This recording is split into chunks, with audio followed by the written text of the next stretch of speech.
1970s. American race cars with power but no control. The Ford Pinto and Chevy Vega promised speed, but were weak in handling and reliability. Stiff suspensions, problematic brakes, and poor aerodynamics made these cars dangerous on the track. In their quest for speed, they forgot about safety, turning every race into a risk. Dear viewers, please subscribe to our channel. Thank you for your support. Number 4. Pontiac Grand Am, 1973 to 1975. Why it was terrible. Pontiac hyped it as a European-style sports sedan, combining the luxury of a Grand Prix with the sportiness of a Trans Am. In reality, it weighed over 4,000 pounds, not exactly nimble. The suspension was soft and floaty, not sharp or agile. The interior was stylish but rattled like a worn-out Buick after a month. Underpowered and gutted, despite offering big V8s, 400 and 455 cubic inches, emissions regulations and low compression choked performance. The 455 V8 made as little as 200 net horsepower, and that's before parasitic losses from emissions gear. The 3-speed automatic dulled any sense of urgency. Even a base BMW or Datsun could leave it behind in a corner. Though not widely campaigned, any effort to race a Grand Am, particularly in SCCA or showroom stock events, showcased its failings. It had zero agility. It was prone to brake fade, and it cornered like a mattress strapped to a dolly. The early Grand Am is now a curiosity, loved by a few Pontiac loyalists, but mostly remembered for trying too hard. It disappeared by 1975 due to poor sales, fuel crises, and being completely out of sync with the growing import market. The name came back in the late 70s and again in the 80s, 90s, but never truly lived up to its original sports sedan promise. The only thing it raced was its own bad suspension. Nailed it. The 1973 to 75 Grand Am was all bark, no bite, and a case study in how marketing spin can't overcome basic physics. Dear viewers, please subscribe to our channel. Thank you for your support. Number 3, 1974 to 1978, Ford Mustang II Cobra. Tagline should have been, all stripes, no bite. Why it was terrible. Ford dressed it up with racing stripes, spoilers, and hood scoops. But there was no muscle to match the muscle car look. 0.3-liter I4 around 88 horsepower, 0.8-liter V6 around 140 horsepower, 105 horsepower. Eventually, a 5.0-liter V8 202 cubic inch, choked to under 140 horsepower thanks to emissions and smog gear.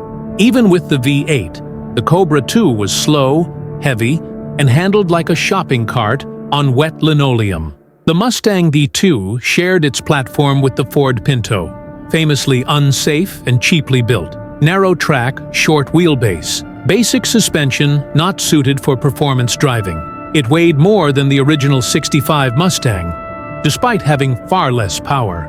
Ford claimed it was more refined, but the reality was underpowered and overstyled. The Mustang II did sell well at the time, largely due to the fuel crisis and changing consumer tastes. But the Cobra II badge has since become a running joke in car circles. It was famously ridiculed in shows like Archer and That 70s Show for being all flair, no function. Enthusiasts often refer to it as the Mustang's lowest point, until the 80s 4-cylinder Fox bodies briefly flirted with that title. Looked ready to race, performed like a lawnmower, couldn't have said it better. The Cobra II was the car equivalent of someone wearing a black belt they bought off eBay. It might look tough, but one punch, and it's over. Number 2, 1976 Chevrolet Monza IMSA. Tagline, all show, no go. Why it was terrible. Slick body, sloppy execution. Built to look like a sleek IMSA contender. Wide fenders, aggressive front end, and massive rear spoilers. But beneath the flared bodywork was a platform that couldn't keep up with the demands of real racing. Constant overheating problems, especially with the small block V8s stuffed into cramped engine bays. Cooling systems were inadequate, especially during endurance races. Brakes? Prone to fade under high-speed conditions, dangerous on technical road courses. Reliability was atrocious. DNFs became more common than actual finishes. Chevrolet poured money into making it look like a world beater, hoping to ride the success of IMSA's popularity. But against Porsches, BMWs, and even privateer builds, the Monza simply couldn't keep up, or stay running. While a few Monzas were eventually salvaged and made competitive by private race teams with serious upgrades, the factory efforts flopped. Today, it's remembered more for what it promised than what it delivered.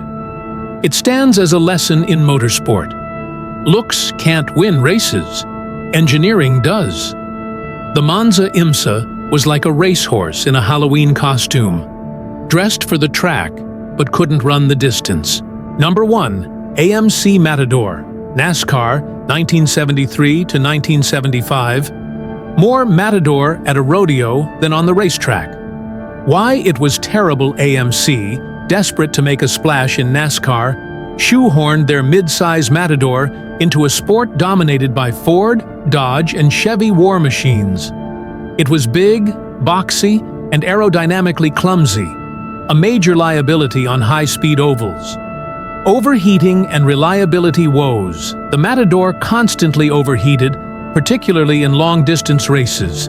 Cooling issues, compounded by tight engine bays and poor airflow, were its Achilles heel. Even with NASCAR legend Mark Donohue at the wheel, briefly, mechanical DNFs were common. The chassis setup couldn't keep up with the punishing speeds of Daytona or Talladega. Steering feel and suspension dynamics were primitive compared to the competition. It earned a reputation as a car that couldn't corner or cool properly. It did win a couple of races with Donohue and Bobby Allison behind the wheel, mainly on short tracks or with lots of attrition. But overall, the Matador felt more like a novelty entry than a serious threat. Despite a few flashes of promise, the Matador's NASCAR career was short-lived and mostly mocked. AMC's investment in racing did little to help sales, and the Matador name faded fast from both showrooms and starting grids.